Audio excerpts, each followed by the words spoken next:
বাড়িতে এসেছি। তো এখানে সন্দীপন দাসের মা আমাদেরকে জমিয়ে খেতে দিয়েছে। তো আমার পাতায় 4টে লুচি দিয়েছে, যেখান থেকে আমি ওকে 2টো তুলে দিয়েছি এবং কেমন খাচ্ছে শুধু খাওয়াটা দেখো।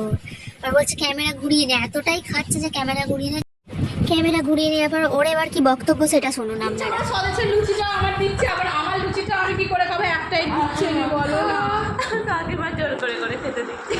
পায়েল এবার ভিউয়ার্সদের ডেকে ডেকে খাওয়াচ্ছে, খেতে দিচ্ছে। ওই দেখুন দেখুন কেমন খেতে দিচ্ছে। এদিকে স্যান্ডো গেঞ্জি ভরেই খাচ্ছে, ওদিকে সতেজ বলছে আমার আর পেটে ধরছে না, কিন্তু তাও খেতে ছাড়বে না। পাতে 4টে লুচি নিয়ে বসে আছে, এক হাতা তরকারি নিয়ে বসে আছে, একটা গোটা বেগুন ভাজা ওর দিকে তাকিয়ে।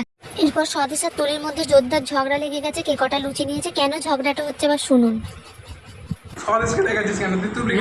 নটা শেষ হয়ে গেছে, মুড়িতে বেশি জায়গা দেখতে পাচ্ছি তো, ওর 9টা লুচি শেষ হয়ে গেছে। মুড়ি আর হাতটা দেখতে পাচ্ছে তো আমার গলার সমান, হাতের যতটা উঠে আমার গলা ততটা কম বেড়ে হয়ে গেছে তোর বকা।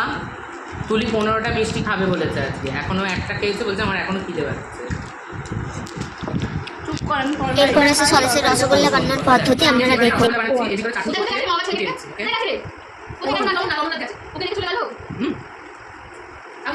চলুন টাটা, এই ছিল আজকের ভিডিও।